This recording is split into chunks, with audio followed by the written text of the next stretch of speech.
안녕하세요. MC 김세영입니다. 2015년 새해가 밝은 지도 어느덧 한 달이 지나고 있는데요. 하지만 여전히 춥습니다. 이렇게 추운 날씨에는 활동량이 줄어들면서 관절이나 근육, 인대가 시리거나 움직임이 둔해지고 있는데요. 활동량이 줄어들면 근육량도 함께 줄어서 관절을 지탱하는 힘이 약해지기 때문에 관절 통증을 호소하는 분들이 많습니다. 그래서 오늘은 우리 몸의 버팀목이죠. 바로 무릎에 대해서 알아보도록 하겠습니다.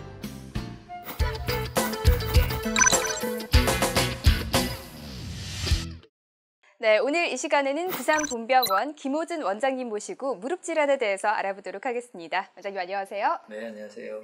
네, 그럼 오늘 주제인 무릎에 대해서 본격적으로 알아볼 텐데요.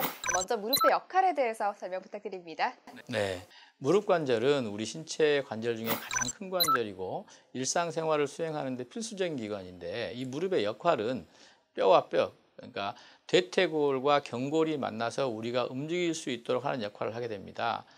만약에 뼈끼리 부딪힌다면 체중을 견뎌내야 하기 때문에 무릎이 상한 사람이 하나도 없을 거예요. 그래서 무릎 관절이 잘 움직일 수 있도록 뼈 사이에는 무릎 연골이 있어서 관절 운동을 원활하게 하고 충격을 흡수하며 움직일 때마다 생기는 마찰을 최소화하는 역할을 수행하게 됩니다. 네, 최근 유명 스포츠 선수들이 부상을 당했다는 뉴스를 접해보면요. 무릎 관련 부상이 많더라고요. 관절 중에서도 특히 무릎 부위에 부상이 많은 이유가 있나요? 네, 무릎 관절은 다른 관절에 비해서 뼈의 구조가 약간 불안정하게 돼 있고 손상받기 쉬운 위치에 있어서 외부 충격으로부터 이 충격을 쉽게 받을 수 있습니다.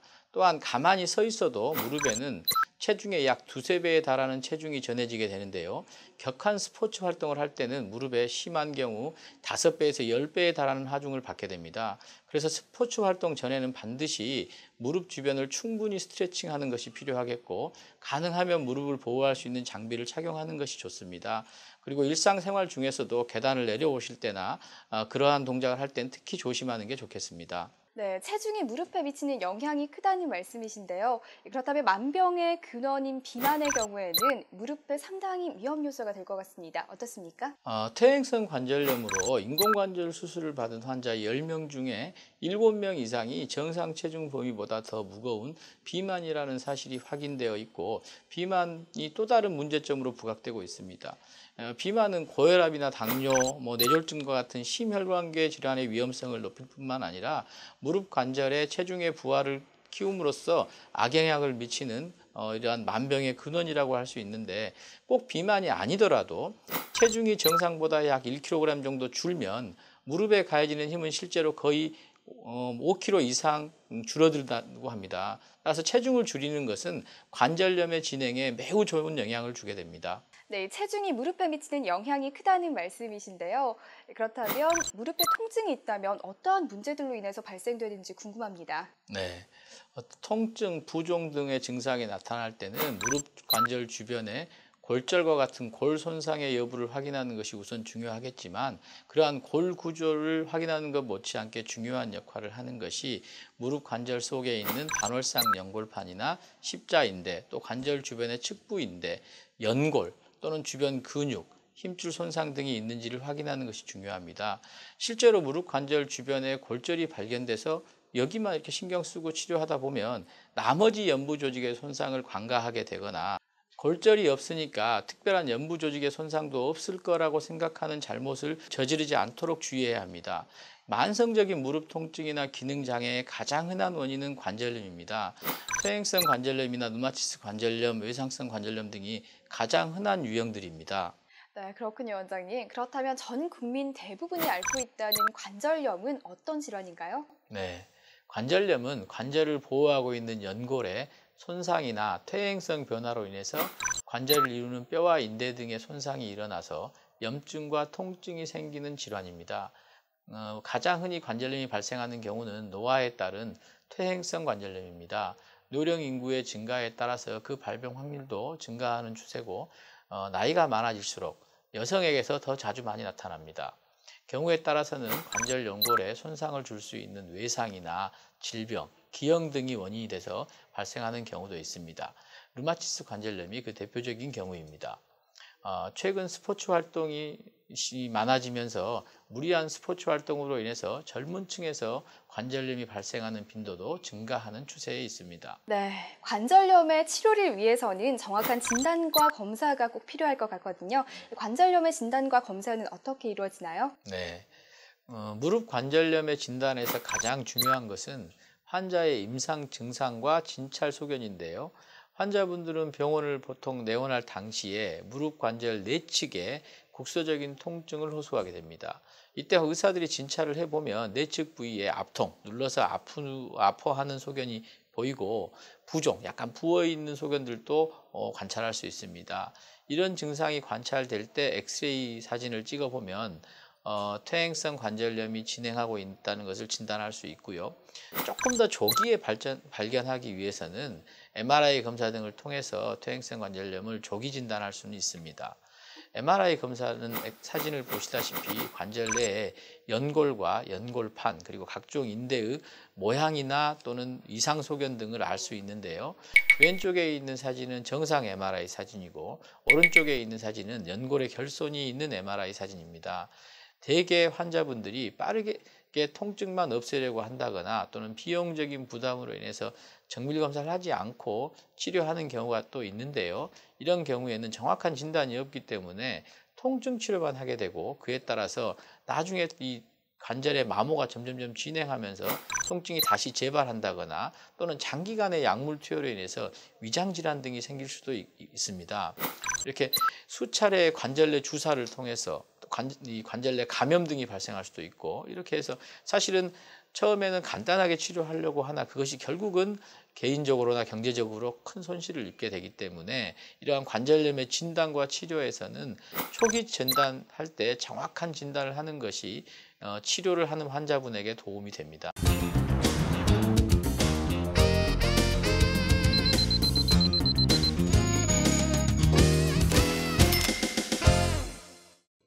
네, 원장님. 관절염의 수술적 치료 방법에는 어떤 것들이 있습니까? 이 관절염 수술은 인공관절을 말하는 건가요? 네, 관절염의 수술 치료에는 인공관절 치환술 외에도 관절 내시경 수술이라든지 절골술이라든지 자가 연골 세포 배양 이식술이라든지 연골 성형술이라든지 다양한 수술 방법이 있는데 환자들은 뭐 수술한다 그러면 그냥 겁내고 그러시는데 내시경 수술은 상처도 굉장히 적게 남고 회복도 빠르고 입원 기간도 짧은 장점이 있어요. 관절 내시경 사진을 보시면서 얘기 드리면 관절 내시경 시술은 떨어져 있는 연골 조직들이 막 무릎 안에 흩어져 있으니까 그것들을 다 정리하고 깨끗이 정리해 줌으로써 조금 더 매끄럽게 해서 통증을 호전하게 해주는 수술 방법이고요. 절골술의 경우에는 비교적 젊고 활동적인 연령에서 시행하게 되는데 체중이 전해지는 부위를 옮겨서 그 자기의 연골이 좀 덜 닳아진 곳을 통해서 체중이 부하되게 돼서 자기 관절을 활용하면서 사용할 수 있게 하는 치료 방법입니다. 인공관절 치환술은 기계의 수명이 있다는 단점이 있기 때문에 그 단점을 고려해서 조금 젊은 사람들에서 자기 관절을 조금 더 오래오래 쓰게 하는 방법들이 이 관절 내시경 수술이나 절골 수술인데 이러한 것들은 대개 관절염이 너무 많이 진행하기 전에 초기에 시행되고 있고 그렇게 해서 자기 관절을 조금 더 오랫동안 쓰게 하는 장점을 가지고 있는 수술 방법들입니다. 네, 그렇군요, 원장님. 그런데 대부분의 사람들이 관절염의 수술적 치료하면 인공관절을 많이 떠올리시거든요. 인공관절은 어떤 수술인가요?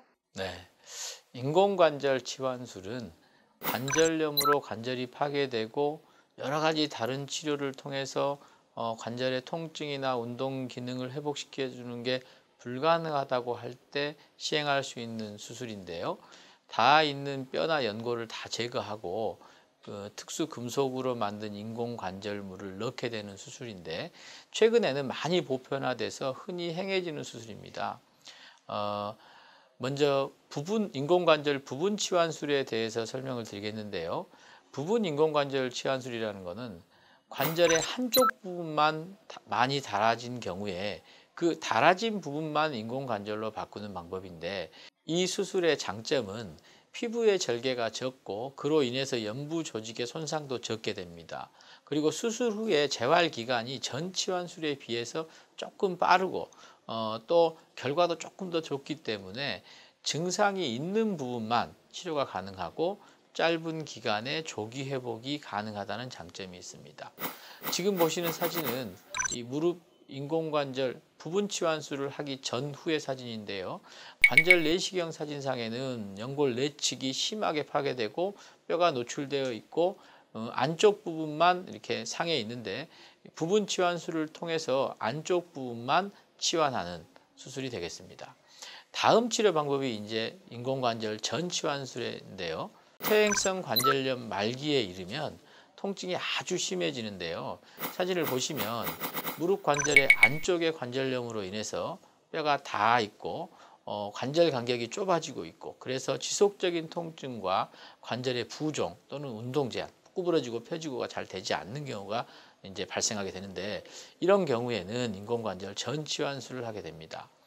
오른쪽은 관절염이 더 진행돼서 뼈가 아주 심하게 소실되어 있으니까 수술 시에도 다른 어떤 금속 보강을 통해서 추가적으로 해야 되고 그 결과에 따라서 치료 시기라든가 시간이 다소 좀 더 들어가고 힘이 더 들게 됩니다. 따라서 인공관절 치환술도 그 관절염의 진행 시기에 따른 적절한 시기가 있다. 그 시기를 놓치게 되면 치료의 방법이나 재활의 방법이 훨씬 더 어렵게 되는 그런 상황이 발생하니까 그 시기를 놓치면 안 되겠습니다. 네, 그런데 원장님, 아무래도 인공관절이기 때문에 많이 사용하거나 시간이 지나면 수명이 다 되지 않을까 하는 염려가 생깁니다. 인공관절의 수명은 어느 정도나 되나요? 네, 보통 인공관절 치환술의 수명을 보통 10년, 15년 이렇게 알려져 있는데 사실은 환자의 상황에 따라서 사용 시간이 많이 달라지게 됩니다. 젊은 환자에서의 인공관절은 연세가 드신 분보다 평소 생활할 때 사용량이 많기 때문에 아무래도 인공관절의 수명이 짧아질 거고요. 보통 70대 이상의 환자분들은 20년 이상 길게 사용하는 경우도 많습니다.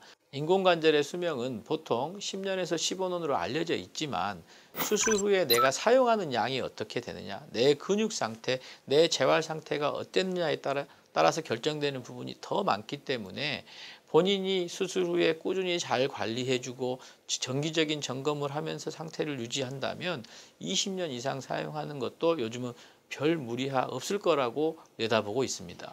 네, 원장님 마지막으로 당부의 말씀 부탁드릴게요. 네, 많은 분들이 무릎 통증이 나이가 들면 자연스러운 거다라고 생각하고 이렇게 통증을 당연하게 느끼는 경우가 많은데요. 또는 가라 하면 병원 가면 수술하라고 할 거야 라고 막연히 두려움 때문에 병원을 방문하지 않고 있는 분도 많아요. 근데 중요한 거는 내가 어떤 상태인 거냐, 내 상태에 대한 정확한 진단, 그 정확한 진단이 있어야 그 다음에 정확하게 치료를 할 수 있거든요. 그래서 환자가 두려워하지 말고 당연한 거라 생각하지 말고 항상 통증이 생기면 거기에 대한 정확한 원인을 판단하시고 그 판단에 맞추어서 주변에 요즘은 정형외과 전문의들 많기 때문에 주변의 정형외과 의사에게 정확한 진단을 맡기고 그 사람이 말한 정확한 치료 방법을 따라가는 것이 내 상태에 따른 맞춤 진료를 하는 것이 가장 좋은 방법이에요. 그래서 두려워하지 무조건 참고 이겨내야 되고 이렇게 생각하는 옛날 생각하지 마시고 불편하면 그때그때 치료받고 거기에 내 상황에 맞는 치료를 하는 것이 나중에 더 나이가 들었을 때 내가 내 삶의 퀄리티를 유지할 수 있는 길이다. 그래서 그렇게 함으로써 우리가 노년을 즐겁게 보낼 수 있다. 그래서 환자분들이 아픈 거 참지 않았으면 좋겠어요. 그때그때 상의했으면 좋겠어요. 네, 감사합니다. 네, 지금까지 원장님을 모시고 무릎 관절에 관한 자세한 이야기 들어봤습니다. 원장님 좋은 말씀 감사합니다. 네, 고맙습니다. 감사합니다. 두 번이나 하네요. 고생하셨습니다. 다시죠. 무릎 질환은 흔히 날씨병이라고 부를 만큼 기후변화와 관계가 깊은데요. 이렇게 추운 겨울철에는 관절이 경직돼 있기 때문에 더 조심하셔야겠습니다. 오늘 방송을 보신 분들 중에 관절 통증을 느끼는 분이 계시다면 주저하지 마시고 병원을 찾으셔서 전문의의 정확한 진단과 검사를 받으시고 튼튼하고 건강한 무릎 건강 유지하시기 바랍니다. 그리고 다소 힘드시더라도 가벼운 스트레칭이나 조깅을 통해서 무릎 건강을 미리 유지해 보시는 것도 좋을 것 같습니다. 오늘 저희가 준비한 내용 여기까지고요. 다음 시간에 더욱더 알찬 정보 가지고 찾아오도록 하겠습니다. 시청자 여러분, 안녕히 계세요. CJ Television.